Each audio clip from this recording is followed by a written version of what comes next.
Hello. Okay, I want to tell you right off, I was pretty nervous to actually meet you all. I was looking at your accomplishments over the years, and I have to say I was like, they want to hear from me? But anyway, I have to tell you, I've only been at the City of Hope for 14 weeks. Prior to that, I was down the road in Indianapolis. I was at the IU, Indiana University School of Medicine, where I was there for 9 years. I started a breast cancer program there, and I was an endowed chair. So, why would I give that all up to go to the City of Hope? Literally, break or tear down everything I had put together. I had a lab of 19 people. Why would I do that? On top of it, I am the proud owner, mother of 5 dogs and 8 cats and a cactus. And I had to figure out how to move all of those 2,100 miles, all those entities, 2,100 miles, all the way to the City of Hope, and we had all kinds of things we were going to do.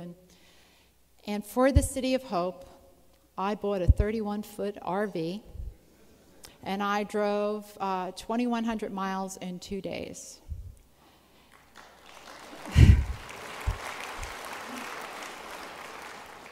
But why would someone do that? Why would you do what you do? Because we both believe in the dream. A little bit about me. I hail originally from New York City. I was going to be an astronaut because when I was growing up, there were men, you know, like every couple of months landing on the moon. And I said I wanted to do that. So I went to engineering school. And it's a very long story, but I wound up, rather than going into explore stars and planets, I went down into the cell nucleus to explore DNA. But I wanted to go to the moon. And actually, I've lived in a number of places throughout my academic career, and I have often told people that I'm only Alice. I just follow the rabbit, which is science. I go where the science goes. So, what can the City of Hope do with my work that literally no other place can? I won't go into the long details about what I've been trying to study for the last 20 years.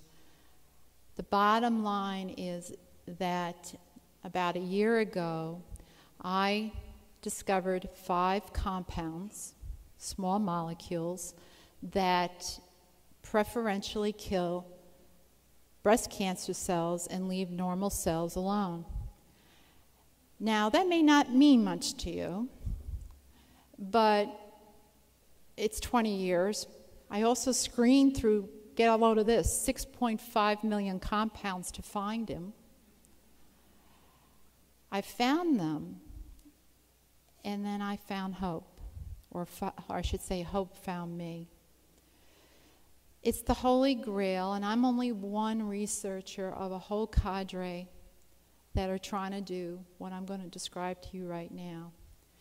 It's the Holy Grail. If we could make compounds or different methods for killing a cancer cell and leaving a normal cell alone, then we could more effectively treat people. Because to be very honest, the way we treat people right now is we poison them. Let's be very honest. The things that we treat them with have been around for the last 30 or 40 years predominantly. And these compounds cannot tell the difference between normal and malignant cells.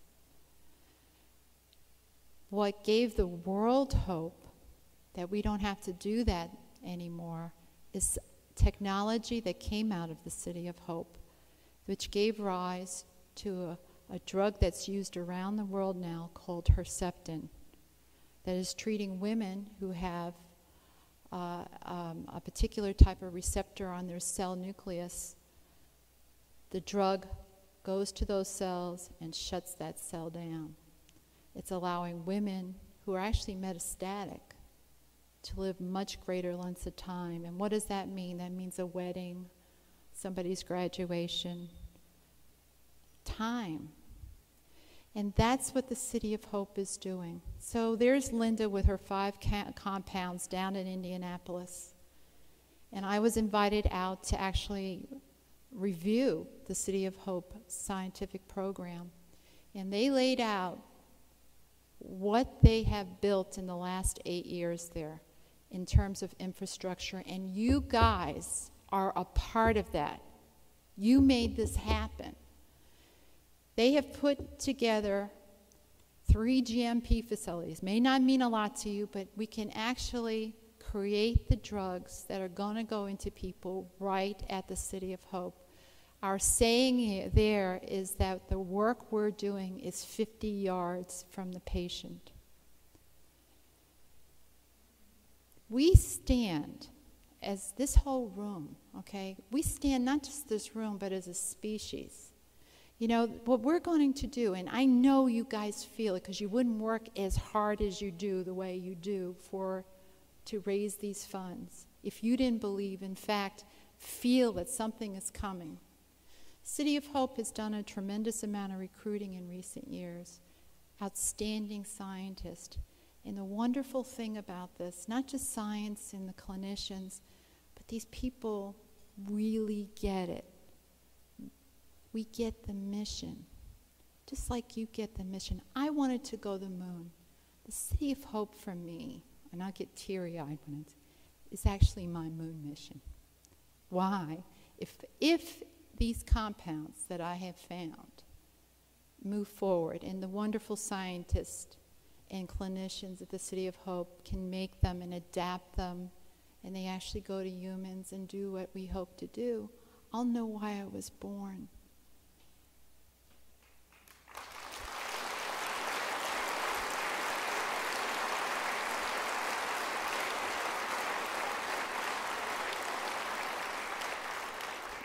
And if it doesn't work out, then maybe somebody there will stand on my shoulders and figure something out based on this work.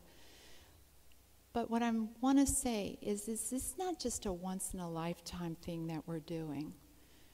We have technologies and ways of looking at things that we didn't have even 10 years ago. We understand things about cancer now that we didn't understand ago. You know, when I was training in the 80s, everybody was talking about finding the oncogene, the magic bullet. We realize now that cancer is not the cancer, that in a way, everyone's cancer is almost individual to that person, that we recognize something which we didn't know in the 80s, is that cancer is a dance between the tumor and the person who harbors it. And it's together that the disease manifests. And that's why you have 2 people that every which way you can measure them look identical. And one will respond beautifully to therapy and the other doesn't. But we understand what's driving that. We never understood that before, that it's actually the host and the tumor interacting. And we're thinking about it.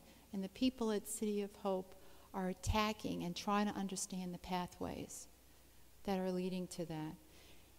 And what I want to say is, you all in this room stand at a threshold. You're in a doorway for our species, not just our lifetime. Our species, the people in this room, we are likely to see in our time the cure for cancer. And you're...